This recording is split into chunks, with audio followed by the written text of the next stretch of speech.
मंत्री है, मैं लाइफ कोच हूँ और मेंटल हेल्थ का कंसल्टेंट हूँ। मैं कई बीमारी को बगैर दवाई के ठीक करता हूँ और ऐसी बीमारी जिसको डॉक्टर या मेडिकल साइंस बोलता है ये ठीक ही नहीं होएगी।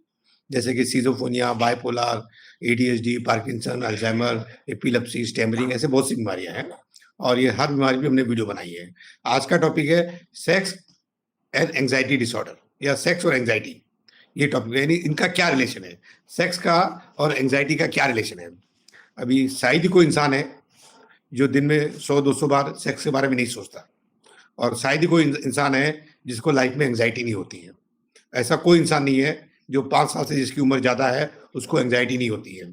मगर एंग्जाइटी और एंग्जाइटी डिसऑर्डर में क्या फ़र्क है?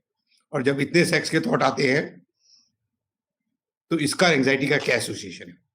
इस पे आज बात करेंगे। आपके भी कोई क्वेश्चन है तो लिख के आओ और उस पे भी आपको आंसर करेंगे। जहाँ तक हो सके यही टॉपिक पे क्वेश्चन करो। हमारी ऐसे अलग-अलग टॉपिक पे वीडियो आती है बनती है। रोज़ करीब-करीब हफ्ते में 5 दिन हम लोग लाइव आते हैं। तो आज ये टॉपिक पे जितने क्वेश्चन करोगे उतना अच्छा रहेगा और उसके अलावा भी कोई मेंटल इलनेस पे कोई क्वेश्चन है तो आप पूछ सकते हो, हम उसका आंसर करेंगे। हमने एक माइंड मैपिंग का टेस्ट डेवलप किया है, जो कि सबको करना चाहिए।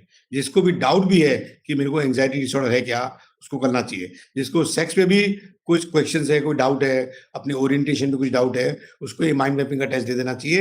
ये ऑनलाइन अवेलेबल है और इसको 15 मिनट से ज़्यादा नहीं लगता है और इमीडिएटली आपके पास एक रिपोर्ट आ जाती है, एक रिपोर्ट हमारे पास आती है और उसका भी फिर मेरा ओपिनियन मैं दे देता हूँ और कोई ना कोई स्टाफ को आप फ़ोन कर सकते हो 48 आवर्स के बाद में और वो आपको आपकी रिपोर्ट के बारे में आपसे डिस्कस कर सकते हैं कि आपका मेंटल हेल्थ की कंडीशन क्या है और अगर एंग्जायटी है और हम उसकी अगर दवाई खा के उसको कंट्रोल करते हैं तो क्या सही तरीका है? ये जिसको भी एंग्जायटी है और थोड़े दिन के लिए अच्छा लगता है। आप दवाई खाते हो, एंग्जायटी थोड़ी कमती होती है, दिखती है आपको, मगर वही सबसे बड़ा कारण बनता है इससे बड़ी बीमारी बनने का। एक चीज़ ध्यान रखो, जब भी आपकी कोई बीमारी आती है और आप उसको दबाने की कोशिश करते हो, तो वो बीमारी खत्म नहीं होती है। वो जगह छोड़ के और दूसरी जगह से उससे बड़ी बीमारी होके निकलती है। तो इसके लिए एंग्जायटी के लेवल पे ही अगर हमारे पास आ जाओ आप, तो हो सकता है 5 घंटे में भी आप ठीक हो सकते हो और बीमारी को जब बढ़ा के आते हो, तो इसको समय लगता है। अभी एंग्जायटी डिसऑर्डर को नॉर्मली कितने समय में हम लोग ठीक करते हैं? कइयों को 10 दिन में भी किया है, कइयों को 1 महीने में भी किया है और एंग्जायटी के साथ अगर डिप्रेशन, इंसोम्निया आया है, तो उसको थोड़ा टाइम ज़्यादा भी लगता है। इसका कोई फिक्स पीरियड नहीं है, मगर आप 5 दिन में समझ जाते हो, ये तरीका सही है ट्रीटमेंट का और रेसिडेंशियल ट्रीटमेंट का मतलब है रोज़ के 8 घंटे के करीब आपका सेशन होएगा और कुछ एक्टिविटी भी होती है एंग्जायटी कम करने के लिए, कुछ सेशंस भी होते हैं और इसमें लाइफ कोच की क्या ज़रूरत है? इसको साइकोलॉजिस्ट क्यों नहीं कर सकते? नहीं, साइकोलॉजिस्ट का मतलब है कि उन्होंने किताबी ज्ञान है और उनको उनको लाइफ का वैसा एक्सपीरियंस नहीं है। लाइफ कोच का मतलब है वो साइकोलॉजिस्ट से 100 टाइम्स ज़्यादा पावरफुल होता है कोई भी चीज़ को डील करने के लिए। हाँ, अगर मैरेज का काउंसलिंग कर रहा है, करियर काउंसलिंग करना है, बच्चे के बारे में कोई छोटी-मोटी प्रॉब्लम है तो साइकोलॉजिस्ट अच्छा रोल प्ले कर रहे हैं, जाना चाहिए। मगर कोई भी सीरियस मैटर है तो आपको साइकोलॉजिस्ट काम में नहीं आएँगे, आपको लाइफ कोच के पास आना चाहिए कि वो लोग जो 10 घंटे में करेंगे, लाइफ कोच वही चीज़ 1 घंटे में कर देंगे आपके साथ में। अभी हमारे सेशंस ऑनलाइन भी होते हैं, ऑफलाइन भी होते हैं, यानी फिजिकली भी हमारे सेंटर पे आ सकते हो और अगर आप बहुत दूर रहते हो तो इनिशियली कंसल्टेशन ऑनलाइन ही लेना चाहिए। ऑनलाइन में खाली पेशेंट अकेला नहीं आना चाहिए, पूरी फैमिली आनी चाहिए क्योंकि कोई भी मेंटल बीमारी एक पेशेंट के अकेले उसके कारण से नहीं आती है। फैमिली के कुछ लोग रहते हैं और ये मिलके मेंटल बीमारी आती है। अच्छा, अगर एंग्जायटी डिसऑर्डर ठीक नहीं हो तो क्या होता है? समझो आपने दवाई खा ली, 6 महीना, 8 महीना, 10 महीना दवा खा ली। आपको थोड़े दिन के लिए अच्छा लगेगा कि अच्छा लग रहा है, मैं काम पे जा रहा हूँ, सब ठीक लग रहा है, बेचैनी कमती है, साँस कमती फूल रही है, घबराहट कमती लगती है, ऐसा आपको लगता है। मगर वो आप ठीक नहीं हो रहे हो। जो आपको दवाई देके ठीक किया जाता है, वो दवाई को गूगल करके देखो इसके साइड इफ़ेक्ट क्या है। और अगर ये बीमारी को वो लोग दबाने में मेडिकल साइंस सक्सेसफुल होता है? यस, होता है थोड़े समय के लिए। मगर वो जितना समय वो लेता है इसको दबाने में, उतने समय में वो इससे बड़ी बीमारी की तैयारी कर रहा है।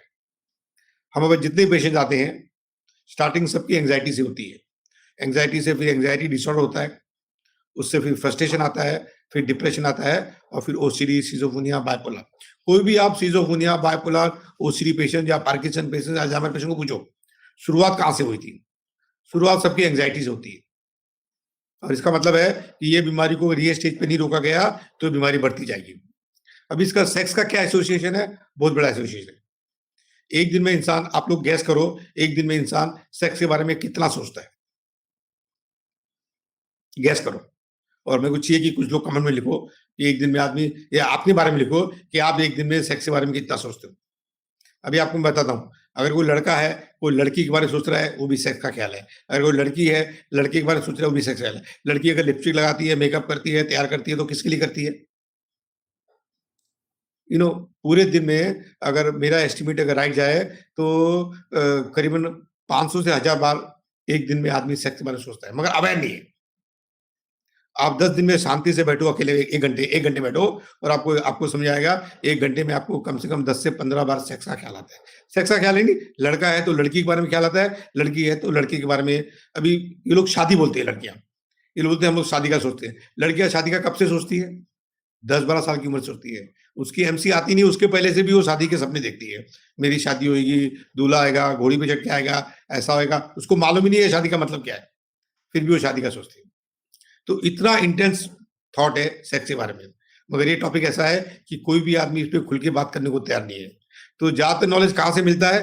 गलत सोर्सेस से। अभी सेक्स के बारे में कंसल्टेशन के लिए भी कोई जल्दी से आता नहीं है। हाँ, कोई बीमारी बड़ी आ गई तो फिर आते हैं, क्योंकि ये इंटरनली आपस में ही लोग गूगल करके, ऑनलाइन देख के, ऑनलाइन सर्च करके, आजकल तो यूट्यूब एक बहुत अच्छा माध्यम हो गया है। कोई भी टॉपिक पे कोई भी नॉलेज चाहिए तो आदमी यूट्यूब कर लेता है, और उसमें भी देखता है कि किसके व्यू ज़्यादा है, उसके ओपिनियन को ज़्यादा रिलायबल मानता है वो।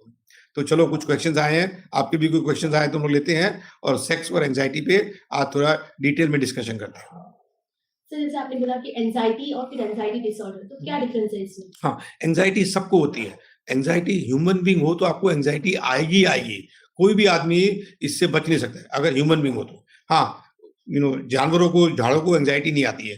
क्यों? उनकी कोई भी होने की संभावना नहीं है। जो है वो जैसे है, अपनी प्रोग्राम ज़िंदगी जीनी है और मर जाना है। ह्यूमन बीइंग में क्या है, अपनी कोई पॉसिबिलिटी से पैदा हुए हैं, कोई होने की संभावना से पैदा हुए हैं, और वो हम कुछ भी हो सकते हैं। तो ये जो बेचैनी है कि एक जानवर की प्रवृत्ति और एक भगवान की प्रवृत्ति, इस बीच में इंसान है। तो कभी-कभी वो जानवर की तरह बिहेव करता है, यानी गुस्सा करना, रिवेंज लेना, मारा-मारी करना, वायलेंट करना, जानवर करता है, अपने आप को सर्वाइवल के लिए करता है, कुछ गलत नहीं है, और कभी-कभी वो अच्छे कर्म भी करता है। तो ये दोनों के बीच में जो है, और प्लस कोई भी आदमी फ्यूचर में कुछ बनना चाहता है। बच्चे पढ़ाई करते हैं तो क्यों करते हैं? फ्यूचर में पायलट बनेंगे, डॉक्टर बनेंगे, ये बनेंगे, वो बनेंगे, ऐसे हर बच्चे के ख्याल आते हैं। बेसिकली यदि बनने की संभावना और आज नहीं है, तो ये जो बीच का गैप है, इसमें एंग्जायटी आती आती है। इसको एंग्जायटी बोलते हैं, ये नॉर्मल है, सबको आता है। मेरे को भी एंग्जायटी आती है, मेरे को 1000 बेड का हॉस्पिटल बनाना है, मेंटल हेल्थ केयर सेंटर का, पैसा कहाँ से लाऊँ, अवेयरनेस कैसे फैलाऊँ, मेरे को भी एंग्जायटी है, बट ये नॉर्मल है। और एंग्जायटी डिसऑर्डर क्या होता है? बेचैनी होना, धड़कनें तेज होना, मरने का ख्याल आना, वो मतलब बेचैनी जो ज़्यादा लेवल की हो जावे, जिससे आदमी का डे टू डे लाइफ भी डिस्टर्ब हो जावे। जैसे एक एग्जांपल देता हूँ, जब रिजल्ट आता है या एग्जाम आता है, एग्जाम की डेट आती है, तो सब स्टूडेंट को एंग्जायटी आती है। उनकी डे टू डे खराब होती है, वो पढ़ाई करने लग जाते हैं। फिर जब रिजल्ट आने का डेट आता है, तब भी एंग्जायटी आती है, क्या होगा? क्या होगा? किसको मालूम नहीं क्या होगा? तो एंग्जायटी आती है, मगर लंबी नहीं चलती है। रिजल्ट आ जाता है, जो भी आ जाता है, आदमी एक्सेप्ट कर लेता है। और जब आपकी डेली लाइफ डिस्टर्ब होने लग जाए, आप इरिटेट हो, रेस्टलेस हो, चिल्लाते हो, कुछ भी बोलते हो, कुछ भी टेंट्रम करते हो, हार्ट बीट तेज हो जाती है, गला सूख लेता है, बहुत से सिम्पटम्स होते हैं, वो एंग्जायटी डिसऑर्डर है। ये स्टेज पे सभी लोग डॉक्टर पास जाते हैं दवाई लेने के लिए, और 99% लोग पहली बार साइकियाट्रिस्ट के पास जाते हैं दवाई लेके, और थोड़े दिन को अच्छा भी लगता है। क्या सेक्स करने से एंजाइटी आती है या फिर एंजाइटी जाती है? दोनों बात है। अभी आप अगर अनप्रोटेक्टेड सेक्स करते हो, तो सेक्स करने से एंग्जायटी आती है। अगर आप कोई सेक्स ऐसे आदमी से करते हो, ऐसी मतलब कोई लड़की ऐसे आदमी से करती है जिसका कोई लॉन्ग टर्म फ्यूचर नहीं है, तो एंग्जायटी आती है। और लड़कों की एंग्जायटी जाती भी है। और अगर रिलेशनशिप में प्यार है, अपनापन का एहसास है, तो एंग्जायटी कमती होती है। तो दोनों बातें आती भी है और जाती भी है, डिपेंडिंग आपका मतलब सेक्स का कॉन्टेक्स्ट क्या है। तो is sex good for anxiety? Yes, sex is good for anxiety. Anxiety मतलब बेचैनी, और सेक्स करने से आदमी रिलैक्स होता है। सेक्स एक नेचुरल तरीका है टेंशन कमती करने का, सेक्सुअल टेंशन भी कमती करने का, और इसमें नो डाउट एनर्जी भी लॉस होती है, मगर आदमी को नींद आती है, एंड नींद आती है तो बॉडी रिकवर होती है, तो एंग्जायटी का इफेक्ट कमती होता है। तो sex is good for anxiety. Sir, जिसको एंजाइटी होती है तो उसको क्या फीलिंग होती है? उसको बेचैनी होती है, रेस्टलेस होता है, चिड़चिड़ा होता है, हार्ट बीट उसकी तेज हो जाती है, सांस फूल जाती है, बहुत से सारे सिम्टम आते हैं, और चिड़चिड़ापन सबसे बड़ा है। हर बात पे चिढ़ता है वो, हर बात पे नेगेटिव हो जाता है वो, हर बात पे उसको स्ट्रेस आता है। तो इसका मतलब है एंग्जायटी आ गई है। क्या एंजाइटी पर्सन लॉन्ग टाइम में बिना सेक्स के रह सकता है? उसको ख्याल तो बहुत आएँगे। जितनी एंग्जायटी ज़्यादा होगी, उतने सेक्स के थॉट ज़्यादा आएँगे। अब उतनी उसको अवेलेबिलिटी हो सेक्स की, अब मैं सेक्स की बात कर रहा हूँ, मास्टरबेशन की बात नहीं कर रहा हूँ मैं। मैं सेक्स यानी फिजिकल सेक्स, अपोजिट सेक्स से फिजिकल सेक्स, उसकी मैं वो सेक्स की बात कर रहा हूँ। क्वेश्चन क्या था? मतलब लॉन्ग टर्म के लिए एंजाइटी मतलब रह सकते हैं क्या बिना सेक्स के? उससे एंजाइटी आती है? नहीं, एंग्जायटी आती है। एंग्जायटी आएगी तो लॉन्ग टर्म में आदमी को सेक्स का थॉट ज़्यादा आता है। क्यों? ह्यूमन बीइंग का डिज़ाइन ही ऐसा है कि अगर पेन कोई चीज़ का है, तो आदमी प्लेज़र ढूँढता है। तो एंग्जायटी मतलब पेन आ रहा है, माइंड में पेन आ रहा है, बॉडी पेन आ रहा है, तो आदमी को फट से ऑटोमेटिक ख्याल आएगा, प्लेज़र कहाँ पे है? किसी को खाने का प्लेज़र आता है ख्याल, किसी को इन बॉडी के लेवल पे 2-3 चीज़ ही है, खाना, सोना या सेक्स करना, तो ऑटोमेटिक अट्रैक्शन आता है। तो क्या मेल और फीमेल दोनों में भी क्या सेक्स डिजायर बढ़ जाते हैं एंजाइटी आने से? नहीं, फीमेल का अलग कॉन्टेक्स्ट है। फीमेल को एंग्जायटी आती है तो अ, उसको सेक्स डिज़ायर कमती हो जाती है। जब फीमेल बेचैन होती है, तो उस समय उसको सेक्स के ख्याल बहुत कमती आते हैं और वो सेक्स में पार्टिसिपेट नहीं कर सकती अच्छे से, हेल्दी तरीके से पार्टिसिपेट नहीं करती है। तो मैं मेल के कॉन्टेक्स्ट में बात कर रहा था। अगर फीमेल को एंग्जायटी ज़्यादा आती है, तो उसको सेक्स में उतनी कमती इच्छा होती है पार्टिसिपेट करने की। जैसे मेल का आपने बोला, तो अगर sex Dzire intense intense sex Dzire है, लेकिन पार्टनर अवेलेबल नहीं है, तो उसे क्या करना चाहिए? अब वो नॉर्मली मास्टरबेट करते हैं क्योंकि जेंट्स को कुदरत ने अलग बनाया है, उसको इम्पेशेंट बनाया है। अगर सेक्स का ख्याल आ गया, तो उसको इमीडिएट चाहिए सेक्स। और लड़कियों को कुदरत ने अलग बनाया है, उनको इतना पेशेंस दिया है और कुदरत की नीड भी है, क्योंकि उनको 9-9 महीना बच्चे पेट में रखने पड़ते हैं। अगर उन्हें पेशेंस नहीं हो, तो 9 महीना पेट में रखना इतना मज़ाक नहीं है। कोई भी लड़का है, 9 घंटा अपने पेट में 9 किलो वज़न बाँध के देख ले वे, कितनी बेचैनी होती है और ये अपन एक्सपीरियंस कर नहीं सकते। लड़कों को एक्सपीरियंस करने का प्रिविलेज ही नहीं है कि 9 महीना पेट में रखना बच्चे का मतलब क्या होता है। और उस समय उसको बाकी का काम भी करना पड़ता है। हस्बैंड वाइफ के झगड़े भी होते हैं, सास का भी कुछ मनमुटाव होता है, बहुत कुछ होता है, जॉब भी करना पड़ता है, उसका भी स्ट्रेस होता है, फिर भी वो पेशेंटली बहुत अच्छी तरह से डील करती है वो। क्वेश्चन है, is anti depressant really work for fear of failure and anxiety? कभी भी नहीं। आप लॉजिकली सोचो, फ़ियर, फेलियर, एंग्ज़ायटी कहाँ पे है? माइंड में है। और आप गूगल करो, माइंड यानी थिंकिंग, थॉट। अभी इसको दवाई कैसे लग सकती है? ये मेडिकल साइंस का क्या तरीका है कि आपको वो आपकी नसें कमज़ोर कर देते हैं वो लोग। अभी सोचो, यानी जो आदमी बूढ़ा हो जाता है, उसको नसें कमज़ोर हो जाती है, तो फिज़िकल एक्टिविटी अच्छी तरह कर सकता है क्या वो? उसका ब्लड सर्कुलेशन कमती हो जाता है। उसको सुलाने की दवाई देते हैं आपको। आप जो दवाई आपको दी जाती है, आप गूगल करके देखो, या तो वो सुलाने की दवाई है या आपके नसें कमज़ोर करने की दवाई है, और देखो आप दवाई खा के लेथार्जिक फ़ील करते कि नहीं करते हो। आप अपने एक्सपीरियंस को ट्रस्ट करो। और मैं तो इतना सरप्राइज़ हो रहा हूँ कि लोग इतने तादाद में दवाई लेके आते हैं मेरे पास जितने पेशेंट आते हैं, सब के सब दवाई खा के आते हैं। ऐसा कोई पेशेंट नहीं है, एंग्ज़ायटी आई, यूट्यूब में मेरी वीडियो देखा, सीधा आ गया। साल 2 साल दवाई खाते हैं, जब बीमारी और आगे चली जाती है, तो मेरे पास आते हैं। अभी एक पेशेंट मुझे ध्यान में आ रहा है, 1 साल पहले मेरे पास आया था पेशेंट। उसको मैं उस समय एंग्ज़ायटी थी, डिप्रेशन था और इंसोम्निया था। मेरे से कंसल्ट करके गया, डेफ़िनिटली हमारी फ़ीस ज़्यादा है, आप डॉक्टर पे जाओगे तो क्या 1000-1500 दवाई, 1000-1500 कंसल्ट लेते हैं और दवाई 1000-2000 की दवाई लिख के देते हैं। तो महीने के 3 से 5000 खर्चा आता है। हम लोग तो 1 घंटे के 12,000 ले लेते हैं। तो आदमी का हमेशा पहला प्रेफ़रेंस रहता है कि दवाई के थ्रू ठीक करने की कोशिश करो। जब नहीं होती है 1 साल तक, तो अब मेरे पास में कल-परसों फ़ोन आया था कि सर मैं 1 साल पहले कंसल्ट किया था, अब मेरे को ओसीडी भी आ गया। मैं उसको मज़ाक में बोला, 1 साल और रुकेगा तो सिज़ोफ्रेनिया भी आ जाएगा तेरे को। अब डेस्परेट है, अब मेरे को जल्दी ठीक होना है क्योंकि अब शादी करनी है। मैं बोला, अभी इतनी लंबी बीमारी है, मेरे पे भी आया था तो 5 साल दवाई खा के आया था। अब बोलता है सर आप मेरे को 10 दिन में ठीक करते हैं, पॉसिबल नहीं है। और ऐसा फ़ॉल्स प्रॉमिस करके मतलब ही नहीं है कि 10 दिन ठीक हो जाएगा। मैं इसको बोला ठीक तो तेरे को गारंटी से करता हूँ, कितनी भी रहने दे बीमारी, मगर समय कितना लगेगा बोल नहीं सकता हूँ। और ओसीडी है तो मान के चल 100 डेज़ के पहले तू ठीक नहीं होएगा। फिर भी तू एक बार 10 दिन के आ जा, देखते हैं तो कितना कोऑपरेट करता है, और तू जितना जल्दी ठीक हो गया तो चला जा। मगर हमारा प्रॉमिस नहीं है कि हम आपको 10 दिन में ठीक कर देंगे। सेक्स से एंजाइटी हील हो सकती है क्या? हाँ, हो सकती है, एटलीस्ट जेंट्स की तो गारंटेड, और लड़कियों की भी हो सकती है। मगर लड़कियों को ऐसा है कि एंग्जायटी आ गई तो उनको सेक्स करने की इच्छा ही नहीं होती है। उनकी मतलब वो बॉडी में से वाटर कमती हो जाता है और उनको सेक्स का ख्याल तक नहीं आता उनको, अगर एंग्जायटी आ गई तो। और जेंट्स को ऐसा बनाया है कि एंग्जायटी आ गई तो उनको सेक्स का ख्याल पहले आता है। तो हील होती है सेक्स से, दोनों की एंग्जायटी हील होती है। क्योंकि सेक्स में सोचो, सेक्स में क्यों हील होती है बताता हूँ आपको। जब कोई दूसरा आदमी, मास्टरबेशन नहीं हील होती है, जब दूसरा आदमी टच करता है तो प्यार का एहसास होता है, और इसके लिए हील होती है।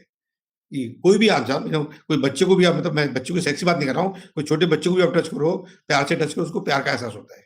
और वही चीज़ है, सेक्स करते हैं तो प्यार का एहसास होता ही है, तो उससे हील होती है। सर क्वेश्चन है, लास्ट एक्सपीरियंस खराब रहा हो तो नेक्स्ट पे मूव ऑन करके अपने गोल पे फोकस कैसे करें? लास्ट एक्सपीरियंस खराब हुआ तो एक ही तरीका है, आप कैसे ज़िम्मेदार थे वो खराब एक्सपीरियंस के। अभी लड़कियाँ बोलती है लड़के ने मेरे को डिच किया। अरे लड़के ने क्यों आपको डिच किया? उल्टा भी है कि वो लड़का बोलता है लड़की ने मेरे को डिच किया। अरे क्यों डिच किया? आप उसको लगता था आप उसके लायक नहीं हो। तो अपनी ज़िम्मेदारी लो कि जब भी लड़का हो या लड़की हो, जिसने भी आपको डिच किया है, आप उसको ब्लेम करना बंद करो कि वो धोखेबाज था या वो धोखेबाज थी। आप ये सोचो कि ठीक है मेरी तैयारी नहीं थी ये रिलेशन में जाने के लिए। अभी आप लोग सोचो मेरी उम्र 65 है और मैं बोलूँ कि मेरे को माधुरी दीक्षित से शादी करनी है और समझो गलती से हो भी जावे या फ्रेंडशिप हो जावे, तो आपको क्या लगता है वो मेरे से शादी करेगी? उसके बाद नाम है, शोहरत है, पैसा है, क्यों करेगी? उसको क्या मिलेगा मेरे से शादी करके? तो थोड़ा प्रैक्टिकल होना पड़ता है। आजकल जब शादी करता है तो हर आदमी को शादी में कुछ चाहिए। यानी लड़का शादी करता है लड़की से तो लड़का कुछ एक्सपेक्ट करता है लड़की से, और लड़की शादी करती है कोई लड़के से तो लड़की भी एक्सपेक्ट करती है कि मेरे सपने पूरे होंगे, ये लड़की शादी करूँगी तो। तो सब अपने सपने पूरे करने की शादी करते हैं। हो सकता है कि किसी ने आपको डिच कर दिया, इसका मतलब वो इंसान को लगता नहीं था कि आपसे शादी करके उसका कुछ फ़ायदा है। तो तैयारी करो, पास्ट एक्सपीरियंस कुछ भी रहने दो। आप तैयारी करो। मेरे को भी मैं जब 14-15 साल का था, एक लड़की से प्यार करता था और लड़की ने ना बोल दिया। अब मैंने सोचा कि ये ना बोल दिया इसका मतलब क्या? इसका मतलब वो सुंदर ज़्यादा है और मैं इतना कैपेबल नहीं हूँ कि उसको मैं शादी करके उसको खुशियाँ दे सकूँ। मैं तैयारी करने लग गया, मैं पढ़ाई करने लग गया। अब इतनी पढ़ाई की कि 60 साल तक भी लड़कियाँ आती थी मेरे पास मेरे से दोस्ती करने के लिए। अब अलग बात है कि टाइम नहीं है मेरे पास में किसी से भी दोस्ती करने का, मगर इतना तैयारी किया मैंने और बहुत सी गर्लफ्रेंड बनी मेरी। 17 साल की उम्र से लेके 60 साल की उम्र तक। उनका कहना है कि नहीं, कॉम्पिटिटिव एग्जाम में पढ़ाई नहीं हो पाई तो डिप्रेशन है, वर्थलेसनेस हो रही है। हाँ, तो उसमें भी आप ज़िम्मेदारी लो कि कॉम्पिटिटिव एग्ज़ाम में क्या होता है। लाखों बच्चे अप्लाई करते हैं, 500 लोग इंटरव्यू स्टेज तक पहुँचते हैं। तो आप गेम ही ऐसा खेल रहे हो। अभी जो बच्चे क्रिकेट खेलते हैं और सोचते हैं हम 11 की टीम में आ जाएँगे, वो गेम लूज़िंग का गेम है। अनलेस आप बहुत पैशनेट हो, आपका उस पे है। अभी ह्यूमन बीइंग के दूसरे कितने डिज़ायर होते हैं। तो हर आदमी सोचे कि मैं 11 की टीम में पहुँच जाऊँगा, ये मुमकिन नहीं है। सेम चीज़ है कॉम्पिटिटिव एग्ज़ाम में है। और क्यों देते हो कॉम्पिटिटिव एग्ज़ाम? क्या क्या चार्म है गवर्नमेंट जॉब का? अगर आप अपने आप को क्रिएटिव समझते हो कि मैं कुछ हूँ और आप सही में समझते हो आप कुछ हो, तो आपको गवर्नमेंट का जॉब का सोचना भी नहीं चाहिए। वहाँ पे इतने रिस्ट्रिक्शंस है कि आपके हर जगह हाथ पैर कटे हुए रहते हैं। आप अपना तो कुछ कर नहीं सकते हो। गवर्नमेंट ऑफिस में खाली प्रोसीजर के अलावा कुछ नहीं होता। हाँ, आप आईएएस ऑफिसर बनते हो, कुछ बनते हो, तो डेफ़िनिटली एक हायर कैटेगरी का काम मिलता है आपको। तो क्या फेल हो गए तो या तो वापस तैयारी करो, वापस गलती क्या की पूछो 10 जन को।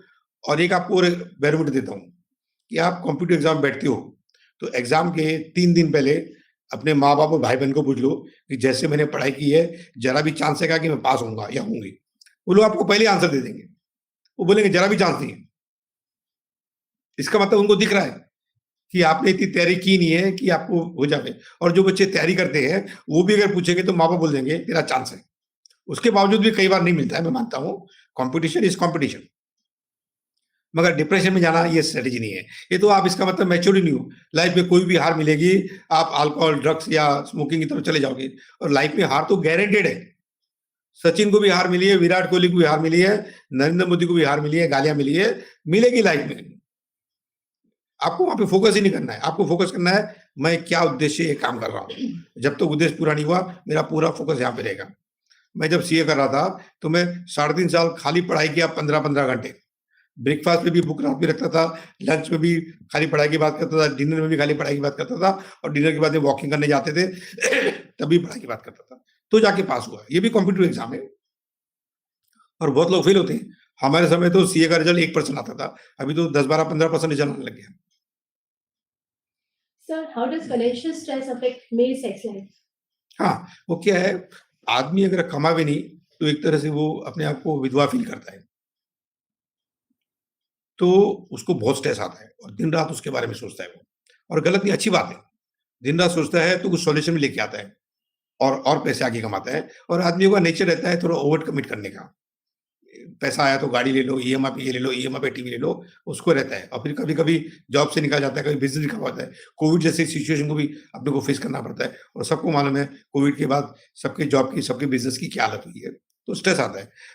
क्या क्वेश्चन था? क्या कैसे डील करते हैं?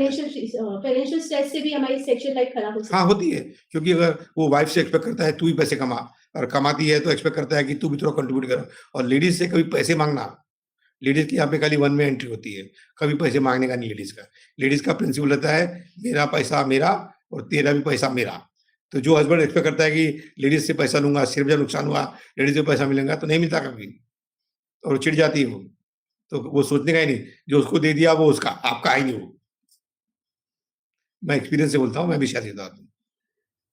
Sir, can depression and anxiety disorder increase your sex drive? Anxiety disorder yes, अगर मेल हो तो इंक्रीज होएगा, फीमेल हो तो डिक्रीज होएगा। अभी आजकल कई फीमेल भी मेल की तरह है, है औरत मगर अपने आप को आदमी समझती है, जो आदमी कर सकता है मैं भी कर सकती हूँ। तो ये 5-10% जो ऐसी लेडीज है जो आदमी की तरह रहती है, आदमी सब काम करती है, उसका क्या एक्सपीरियंस है मैं भी पूरा बोल नहीं सकता हूँ। डेफिनेट उनका इंक्रीज होता है सेक्स डिजायर, मगर मेजॉरिटी लेडीज जो लेडीज की तरह रहती है उसका डिक्रीज होता है। So, is it healthy to deal with depression or anxiety by having lot of sex? ये तो कोई सॉल्यूशन नहीं है, मगर जेंट्स अगर हो, एंग्जाइटी अगर है तो सेक्स का डिजायर ज्यादा आएगा। तो डेफिनेटली अगर ज्यादा डिजायर आएगा तो आप ज्यादा करोगे। अच्छा, अगर पार्टनर है तो कुछ हार्मफुल नहीं है, मगर ये कोई सॉल्यूशन नहीं है। एंग्जायटी से बाहर निकलने का सॉल्यूशन, क्योंकि एंग्जायटी जो चीज की है, जब तक उसका सॉल्यूशन नहीं आएगा आप एंग्जायटी से बाहर नहीं होगे। मेरा भी कोविड का पीरियड था, हमारे पास 30-35 स्टाफ थे, कम से कम 5-7 लाख की सैलरी थी, प्रॉपर्टी का रेंट इलेक्ट्रिसिटी चलता था और बिजनेस बंद हो गया था। तो एंग्जायटी आई थी हम लोग को, बट उस समय हम लोग को सभी क्रिएटिव हो गए थे कि चलो ऑनलाइन चालू करो, तो फिर हम लोग को ऑनलाइन में आना पड़ा। तो एंग्जायटी पैसे की आई थी, तो पैसा आने से एंग्जायटी जाएगी, सेक्स करने से एंग्जायटी नहीं जाएगी, बल्कि बीवी और चिल्लाएगी, एक तो कुछ पैसा लाते नहीं हो और दिन रात मेरे को परेशान करते हो। जैसे मेडिकेशन से मतलब सेक्सुअल डायमेंशन ऐसी भी प्रॉब्लम हो सकती है? गारंटेड। अगर आपको एंजाइटी है, डिप्रेशन है, बाइपोलर सिजोफ्रेनिया कोई बीमारी है और आप अगर दवाई खाते हो, तो एंजाइटी की दवाई खाते हो, तो 3 से 5 साल के अंदर इरेक्शन स्टिफनेस कमती हो जाती है। और पेनिस का स्टिफ होना बहुत जरूरी है अगर पेनिट्रेटिव सेक्स एंजॉय करना है तो, और धीरे धीरे वो कमती हो जाता है। और 5 साल के बाद में तो ऐसा हो जाता है कि कुछ भी कर लो, पेनिट्रेटिव सेक्स एंजॉय नहीं कर सकते। फिर वो राखी लेके जाओ, वही समझदारी है, या औरतों से दूर रहो, भागो से, और या राखी बना दो कि भैया जितनी भी लड़की है तुम सब मेरी बहना हो। सर, एक कमेंट आया है, मैं आपकी वीडियो देखकर मेरा एंजाइटी ठीक किया, क्या आपके साथ 15 मिनट बात हो सकती है आपकी अपॉइंटमेंट के लिए? देखो ऐसा है कि मैं भी यहाँ पे स्टाफ लेके बैठा हूँ, खर्चा लेके बैठा हूँ। अब जितनी मेरी वीडियो देख के ठीक हो सकते हो, बड़ी खुशी की बात है। हम लोग वीडियो बनाते हैं इसके लिए कि लाखों लोगों को फायदा हो। आज तक करीबन 3.5 करोड़ लोगों ने या 5 करोड़ के ऊपर लोगों ने हमारी वीडियो देखी है, फेसबुक, इंस्टाग्राम और यूट्यूब को लेके।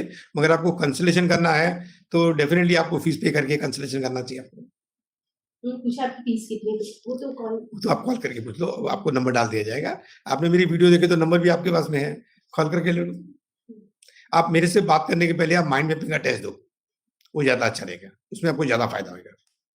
उसमें आपको डिस्काउंट भी दे सकता हूँ क्योंकि मेरा टाइम लगेगा नहीं। How can we satisfy women during copulation? During Copulation, I don't know. मैं भी समझे क्वेश्चन, आप अच्छी तरह फ्रेम करो, आपका क्वेश्चन समझ नहीं आ रहा है मेरे को। सर, जैसे अब हमने बोला कि मोर फाइनेंशियल इनसिक्योरिटी होती है तो प्रॉब्लम आती है, तो क्या सेक्स प्रॉब्लम और स्ट्रेस आपकी मैरिटल मतलब मैरिज लाइफ को अनस्टेबल कर सकता है? यस, स्ट्रेस का एक ही प्रॉब्लम है, अगर स्ट्रेस आया तो आपका कम्युनिकेशन खराब हो जाएगा, और कम्युनिकेशन खराब होगा इसका मतलब रिलेशन खराब होगा। यही सबसे बड़ा प्रॉब्लम है स्ट्रेस से, कि आपको स्ट्रेस है कि आपके पास क्या नहीं है या क्या नहीं हो रहा है, उसके बड़े प्रॉब्लम सोचो कि स्ट्रेस पे ज्यादा रहोगे तो कम्युनिकेशन खराब होगा, कम्युनिकेशन खराब होगा तो रिलेशन खराब होगा। इसमें स्ट्रेस पे रहना सॉल्यूशन नहीं है। दूसरा कोई यही क्वेश्चन था कि ठीक है। और सर, जैसे स्ट्रेस ज्यादा होगा तो अल्कोहल और या फिर ड्रग्स का यूज ज्यादा करेंगे, गारंटेड आपकी लाइफ में प्रॉब्लम कर सकता है? यस, होगा कि आदमी को स्ट्रेस आता है तो उससे शॉर्टकट का तरीका सबसे जल्दी समझ आता है, कि जब भी स्ट्रेस आया, टेंशन आया, फ्रस्ट्रेशन आया, और फिल्मों में देखते हैं हम लोग, कोई लड़की को लड़की ने छोड़ दिया तो सीधा बियर बार में जाता है और बॉटल पीता है। आपने को लगता है ऐसे यही तरीका है जीने का, उससे कॉम्प्लिकेशन बढ़ता है, सॉल्यूशन नहीं आता है। मैं तो बोलता हूँ अगर कोई ब्रेकअप हुआ है या कोई भी फाइनेंशियल स्ट्रेस है तो आप तैयारी करो वो ब्रेक के पीरियड में, कि मैं इससे अच्छा जॉब लूंगा या इससे अच्छा। हर ब्रेकडाउन आता है कोई ब्रेक थ्रू करने के लिए। आपको देखो, जितनी भी आपको लाइफ में परेशानी आई है, सब परेशानी से आप स्ट्रांग बने हो और आगे गए हो। तो अभी भी आपको जो स्ट्रेस है उसको डील करो, आप आगे जाओगे। क्यों डरते हो स्ट्रेस? मैं नीट की प्रिपरेशन करना चाहता हूँ, बट एज 25 साल हो गया है पूरा, और जीवन मैंने खराब कर लिया है 4-5 साल, और मैं एमबीबीएस में 26 साल में जीवन मतलब नहीं हो सकता मेरे, तो 4-5 साल खराब होना, पूरी लाइफ खराब होना है। नहीं, आप हमारे पास में 5 दिन के लिए आ जाओ। मैं बोलता हूँ आपको नीट की नेक्स्ट एग्ज़ाम में तैयारी के लिए आपको अलग एनर्जी डाल देंगे हम लोग। कुछ नहीं बिगड़ा। 5 दिन के लिए यहाँ पे आ जाओ या ऑनलाइन का session low. Sir what happened having sex? अभी जैसे मेरी इस उम्र हो गई है तो I have stopped having sex, but वो तो एज का क्राइटेरिया है। यानी आपका सेक्स का डिजायर है और आप सेक्स नहीं कर रहे हो, मैं आपका क्वेश्चन ऐसा अज्यूम कर रहा हूँ कि सेक्स का डिजायर है, आप बोलते हो मैं नहीं करूंगा।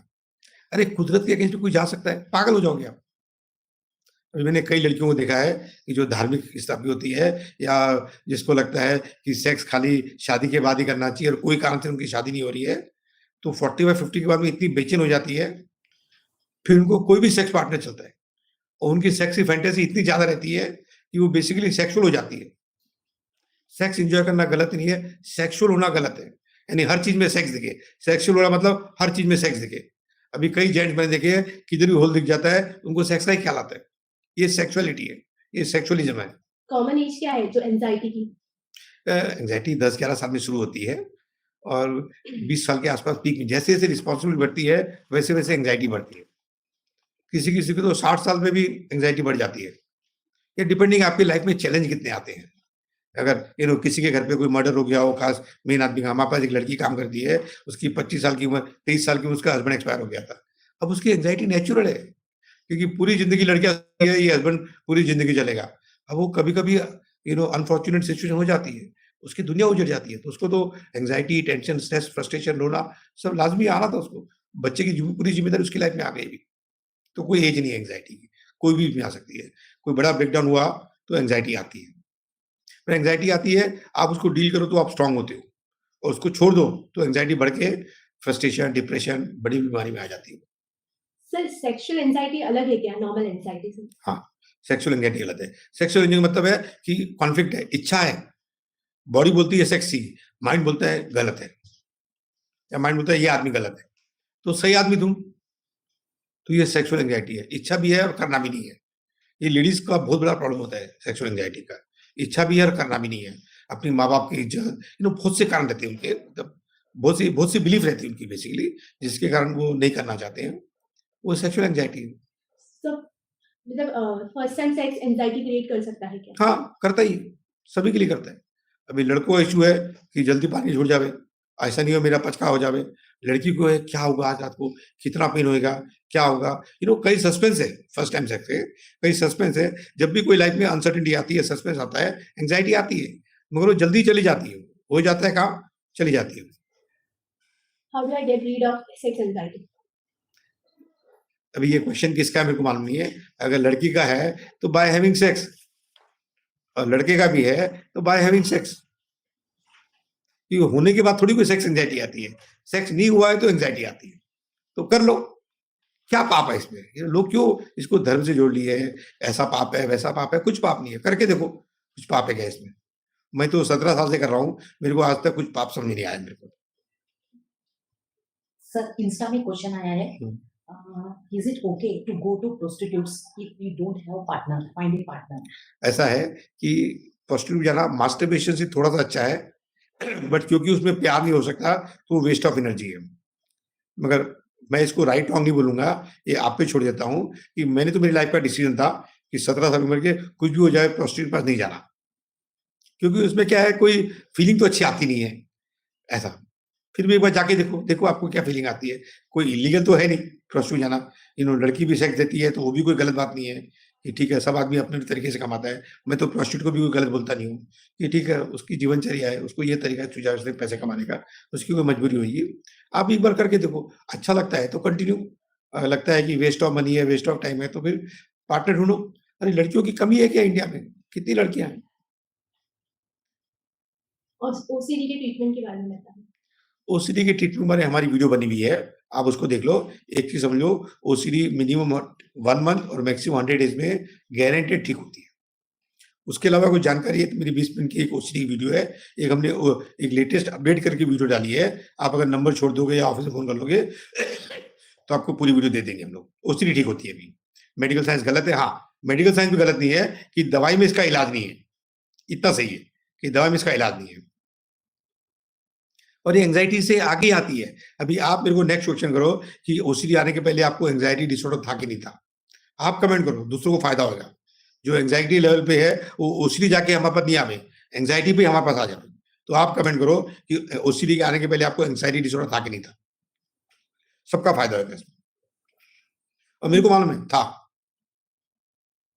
एंजाइटी से कैसे बाहर आ सकते हैं?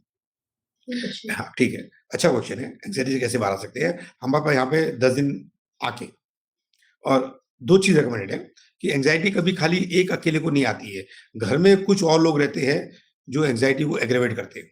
तो हम लोग क्या करते हैं, पहले 5 घंटे के लिए पेरेंट्स और जिसको एंग्जायटी है उसको, तीनों को आना चाहिए 5 घंटे के लिए। फिर हम आके देखेंगे कि पेरेंट्स का रोल नहीं है तो खाली बच्चा रह जावे 10 दिन के लिए, और या अगर पेरेंट को भी कुछ है, एंग्जायटी है या डिप्रेशन है या पहले कोई दवाई खाते हैं, तो फिर उनको भी रख लेते हैं कि सब बीमारी एक साथ निकले पूरी फैमिली की। मैं एंग्जायटी जाती है मिनिमम 10 दिन, मैक्सिमम 1 महीना। अगर डिप्रेशन, इंसोम्निया नहीं है तो। अगर और भी कॉम्प्लिकेशन है तो फिर टाइम लगता है उसको। सर उन्होंने यस लिखा है। हाँ, वेरी गुड। ओसीडी जिनको है उन्होंने थैंक यू। यस बहुत ज्यादा थी। थैंक यू, बहुत अच्छा है। आप दूसरों की मदद कर रही हो कि भैया एंग्जायटी लेवल पे आ जाओ ट्रीटमेंट के लिए, बीमारी को बढ़ाओ मत। और सबकी बढ़ती है, जितनी भी ओसीडी पेशेंट्स है, सिज़ोफ्रेनिया पेशेंट्स है, बाइपोलर पेशेंट्स है, शुरुआत उनकी एंग्जायटी से ही होती है। उस समय लोग दवाई खा के निग्लेक्ट कर लेते हैं और अंदर-अंदर बीमारी बढ़ जाती है और ओसीडी आ जाती है। सर इंस्टा पे क्वेश्चन है कि I was in race and one day I felt as if some chemical was being released in my brain and since that day pain remained little to one side ऐसे करके। नहीं, मतलब I was in race, कौन सी race में? Trace बोल रहे हैं। Stress, अच्छा। आई ट्रेस वाज़, बोले स्ट्रेस होगा। जो भी है कि हम लोग अज्यूम कर रहे हैं कि आप स्ट्रेस में थे और आपको लगा बॉडी में से कुछ केमिकल रिलीज हो रहा है, ये सब हेलुसिनेशन है, सब हेलुसिनेशन है, कुछ नहीं है। स्ट्रेस हो रहा है यानी आप डर गए, और डर गए तो डेफिनेटली एसिडिटी बढ़ती है, और वही केमिकल है जो एसिडिटी है वो। ये आपको डॉक्टरों ने आपको मिसगाइड किया है कि कोई केमिकल रिलीज हो रहे हैं, डोपामाइन कमती हो गया है, अब ये दवाई खाओ डोपामाइन बढ़ जाएगी। ये सब मेडिकल साइंस का मिसगाइडिंग ट्रीटमेंट है। और मैं सबको बोलता हूँ कि जब डॉक्टर को आप पूछते नहीं हो, आप 1-1, 2-2 साल तक दवाई देते हो, डोपामाइन बढ़ता नहीं है मेरा। ऐसा क्या कर रहे हो आप लोग कि डोपामाइन मेरा बढ़ा नहीं सकते हो? मेरे पास आओ, मैं 10 दिन में डोपामाइन बढ़ाता हूँ आपका। पहली बात तो कोई बैरोमीटर नहीं है डोपामाइन चेक करने का, ये डॉक्टर का खाली उनका ओपिनियन है। कोई बैरोमीटर दो कि हाँ अभी कमती हो गया, अभी ज्यादा हो गया। मैं बताऊँ 10 दिन में आपका डोपामाइन बंद करता हूँ, अगर कोई इसका टेस्ट है तो वही डॉक्टर से टेस्ट करो आप, मैं बढ़ाता हूँ आपका डोपामाइन। डोपामाइन का मतलब क्या है? खुश रहना। आप खुश रहोगे, डोपामाइन अपने बढ़ जाएगा। आदमी खुश होता है प्यार के एहसास में, अपने काम से लगाव के। मेरा डोपामाइन हमेशा हाई रहता है, मेरे को मेरे काम से इतना लगाव है, और जो भी लड़की नजदीक आती है उससे इतना प्यार हो जाता है कि मेरा डोपामाइन हमेशा हाई रहता है। सर उन्होंने क्या लिखा है, मंथली इंस्टॉलमेंट डालकर मैं इलाज कर सकते हैं क्या सर मेरा? आप ऑफिस से फोन करो। हम भी ऐसा नहीं है कि कोई बहुत ज्यादा रिजिड है, हम भी आप लोगों को ठीक करना चाहते हैं। आप ऑफिस से फोन करो, कुछ सॉल्यूशन लेके आएंगे। सर इंस्टाग्राम पे इन्होंने लिखा है, my wife cheated on me and when I ask why, तो शी सेड कि she had anxiety and that is why she fell in love with that guy. Now because of that I got anxiety. What should I do? ऐसे पहली बात तो word use करो, my wife cheated on me. आप बोलो मेरे से कुछ गलती हुई है कि वाइफ को दूसरे आदमी का ख्याल आया। औरतें ज्यादातर कमिटेड होती है, वो जल्दी से वो लक्ष्मण रेखा ब्रेक नहीं करना चाहती हैं। और आपकी वाइफ को आप लेके आओ तो मैं आपको दोनों को रियल सॉल्यूशन दे सकता हूँ। अभी क्या है, कोई भी इंसान सच नहीं बोलता है। आपकी वाइफ भी आपको 100% सच बोल रही है ऐसा नहीं हो सकता, लड़के ने छोड़ दिया होगा इसलिए वापस आ गई है। क्योंकि थोड़ी देर के बाद में सबको समझ आ जाता है सही क्या है गलत क्या है। फर्क करो, आपको भी अपॉर्चुनिटी मिलती तो आपको छोड़ते थे क्या? तो वो भी इंसान है, एक टेस्ट ले लिया, ठीक है, क्या है? छोटी-छोटी बातों में मत करो। आप पैदा हुए लाइफ में कुछ और बड़ा करने के लिए, क्या है छोटी-छोटी बात में? अगर आपको लग रहा है कि इसको छोड़ के मेरे को अच्छी लड़की मिल सकती है, तो वो ऑप्शन भी देख सकते हो। ऐसा कुछ गलत नहीं है। और नहीं तो फॉरगिव करना ज़्यादा अच्छा है। अब दूसरे देखो वो भी ऐसे निकली तो, वो ऐसे बेकार निकली तो, आपकी प्रॉपर्टी भी लेके चली गई तो, कॉम्प्लिकेशन कोई एंड नहीं है, कोई भी कॉम्प्लिकेशन हो सकता है। अभी विवेक बिंद्रा की वाइफ 25 करोड़ लेके गई झगड़ा करके, अभी दूसरा भी डाइवोर्स हो रहा है, वो भी शायद 25 से 50 करोड़ लेके जाएगी वो। Think about homosexuality. Homosexuality is almost equal to mental illness, और ये ठीक हो सकती है अगर आपकी इच्छा है तो। अगर आप अगर माँ-बाप हो और आपका बच्चा होमोसेक्सुअल है, तो आपको पहले हमारे पास आना चाहिए 5 घंटे के लिए, फिर अपन जॉइंटली मिलके स्ट्रैटेजी बनाएँगे, उसको वहाँ से बाहर निकलेंगे, उसको निकलना ही नहीं है। आजकल उनका ग्रुप हो गया है एलजीबीटीक्यू का, अब उनको उसको कम्युनिटी मिल गई है, उसको मज़ा आ रहा है होमोसेक्सुअलिटी में। मैं उसको हायर मज़ा में उसको रिजेक्शन मिला है, इसलिए वो खुश है। कई बच्चे मास्टरबेशन खाली करते हैं। मेरे पास एक आदमी काम करता था पहले, हमको निकाल दिया और 50 साल तक उसने शादी नहीं की। वो लायक ही नहीं था कुछ कमाने के लिए, उसको मास्टरबेशन करना ही था। हर जगह हर साल उसको नौकरी चेंज करनी पड़ती है, 6, 7, 8 हज़ार उसको पगार देता नहीं है, तो खुद का ही पेट पाल नहीं सकता है, वो शादी क्या करेगा? उससे शादी कौन से माँ-बाप, कौन सी लड़की के माँ-बाप उससे शादी कराएँगे? वैसी हालत होमोसेक्सुअलिटी का है, कि कोई लो सेल्फ एस्टीम है, लैक ऑफ कॉन्फिडेंस है, बहुत से प्रॉब्लम उसके। माइंड मैपिंग का टेस्ट दो, अगर आप होमोसेक्सुअल हो तो पहले ओपन होके माइंड मैपिंग का टेस्ट दो, और आपको उसको बाहर निकलना है तो आप आ जाओ। माँ-बाप है तो आप बच्चे को साथ में मत लेके आओ, वो कोऑपरेट नहीं करेगा, पहले आप लोग आओ। उसकी स्ट्रैटेजी अलग है, और पेशेंट अकेला भी जो होमोसेक्सुअल है उसकी स्ट्रैटेजी अलग है, पर हम लोग 100% कॉन्फिडेंट है कि उसको ठीक कर देंगे। मैंने कहा नहीं, मेरा कोई नहीं है, बस मैं उनके बारे में बात डाउट था, क्योंकि आई डोंट लाइक देम। तो फिर उधर फोकस क्या करते हो आप, करके लाइक डोंट लाइक? आपकी थोड़ी-थोड़ी ओरिएंटेशन हो रहा है होमोसेक्सुअल जाने का एक्चुअली, ऐसा मेरे को समझ में आ रहा है। मैंने देखा है ट्रेमर की प्रॉब्लम है इन हैंड। हाँ, ये एंग्जायटी डिसऑर्डर है। एंग्जायटी डिसऑर्डर है, हाथ का हिलना, ट्रेमर करना, एंग्जायटी डिसऑर्डर है। माइंड मैपिंग का टेस्ट दो, आपको और क्लियर हो जाएगा इसको। कस्तूरी का कोई question? Sir, his fear of death normal? नहीं, कैसे नॉर्मल हो सकता है? जो चीज़ सर्टेन है, पैदा हुए तो डेथ होना सर्टेन है, तो उसका फ़ियर कैसे नॉर्मल हो सकता है? यानी फ़ियर का मतलब क्या है? झूठ। एक्चुअली डेथ का फ़ियर नहीं है, पीड़ा का फ़ियर है, कि दूसरों को देखा है, कैंसर की बीमारी है, 8 महीने वो हॉस्पिटल में चल रहा है, इतना पैसा लग रहा है, ये हो रहा है। सब लोग क्या बोलते हैं बुढ़ापे में, कि बस हम लोग चलते-चलते मर जावे तो चलेगा। मगर कोई यंगस्टर्स को फ़ियर ऑफ डेथ है, इसका मतलब है कि लाइफ़ एन्जॉय नहीं की, और लगता है मर जाऊँगा तो सब एन्जॉयमेंट पोस्टपोन करके रखा है। सर, मेरी गर्लफ्रेंड को गुस्सा बहुत आता है छोटी-छोटी बातों पर, जिससे हम लोगों की लड़ाई हो जाती है, क्या करना चाहिए? प्यार करना चाहिए ज़्यादा। जब भी गुस्सा करे, चुम्मा-चुम्मी चालू कर दो, गुस्सा खत्म हो जाएगा। मैं तो ऐसे ही करता हूँ, जब भी मेरी बीवी को गुस्सा ज़्यादा आता है। लड़कियों का गुस्सा कंट्रोल करना बहुत आसान है, लड़कों का थोड़ा मुश्किल है। लड़कों का भी प्रिंसिपल वही है, जो लड़की प्यार एक्सप्रेस करे, धीरे से बात करे, गले लगा लेवे, तो लड़कों का भी गुस्सा कमती हो जाता है। Sir, insomnia भी है और थोड़ा डिप्रेशन की प्रॉब्लम है। कोई बात नहीं, आप आ जाओ। हम लोग पहली बार खाली 10 दिन का एडमिशन देते हैं, मगर अंदाज़ से आपको 1 महीना लगेगा। अंदाज़ से बोलता हूँ, 1 महीने में हमेशा नहीं जा सकता है, कुछ ज़्यादा भी लग सकता है। डिपेंडिंग आप कितने रिजिड हो, आपका बिलीफ सिस्टम कितना स्ट्रॉन्ग है, लिमिटिंग बिलीफ सिस्टम कितना स्ट्रॉन्ग है आपको, और आप मेरे को कितना रजिस्ट करती हो। अरे मेरी अगर 10-15 वीडियो देख के आती हो, तो ज़्यादा फ़ायदा होएगा, जल्दी फ़ायदा होएगा। सर, क्वेश्चन है कि वो जो जिनको ओसीडी था उन्होंने पूछा है कि 1 साल से ओसीडी की टैबलेट खा रहे हैं, लेकिन अभी कितने दिन तक लेना चाहिए और ओसीडी ठीक नहीं हो रही? हाँ, तो नहीं हो रही है तो क्या है, अपने आप दवाई बंद मत करो। हमारे पास आओ, हम लोग क्या करते हैं, 5 दिन का ट्रीटमेंट करते हैं, उसके बाद दवाई बंद करते हैं। और ओसीडी को इतना टाइम लगना ही नहीं चाहिए। ओसीडी तो हम लोग 1 मंथ में ऑलमोस्ट 60% ठीक कर देते हैं ओसीडी, 1 मंथ में 60% मेजॉरिटी की। ऐसा 100% गारंटी मत समझना, मेजॉरिटी की 1 मंथ में 60% कम कर देते हैं हम लोग ओसीडी। मैं तो सरप्राइज़ हूँ, 1-1 साल दवाई खाते हो आप लोग ओसीडी की। पहले एंग्जायटी की तो दवाई खाते होंगे आप लोग। क्यों खाते हो दवाई आप लोग? मेरे को तो इसका आंसर ही नहीं मिल रहा है। आप लोग ये आंसर दो कि ये क्यों रास्ता चूज़ करते हो आप लोग, जबकि आपको मालूम है प्रॉब्लम थिंकिंग में प्रॉब्लम है, थॉट लेवल में प्रॉब्लम है, यानी माइंड का प्रॉब्लम है, इसको दवाई कैसे लग सकती है? जैसे आपके माँ-बाप को अगर टेंशन है या आपको कोई बीमारी है, तो वो दवाई खा के टेंशन कैसे खत्म करेंगे लोग? ओसीडी एक तरह का टेंशन स्ट्रेस ही है ना, और क्या है? यस कस्तूरी। सर लिखते हैं 5 साल से डिप्रेशन और एंजाइटी डिप्रेशन और इंसोमिनिया है, तो अभी कितना टाइम लग सकता है बाहर आने में इससे? इससे ऐसा है, पहले आप एक बार आके ज़रा कंसल्ट तो कर लो, 2 घंटा या तो ऑनलाइन कंसल्ट कर लो। आपने मेरे को क्या एस्ट्रोलॉजर समझा है क्या? कि कुछ भी फेंक सकता हूँ मैं, कुछ भी बोल सकता हूँ। मगर 1 से 2 महीना समझना चाहिए एवरेज में, ठीक होने के लिए। मगर आपको यहाँ पे आना पड़ेगा, यहाँ पे आने का मतलब रोज़ का 8 से 10 घंटे का ट्रीटमेंट होना। चलो, बहुत अच्छे क्वेश्चन्स आए, बहुत मज़ा आया बात करके, और भी आगे आते रहेंगे।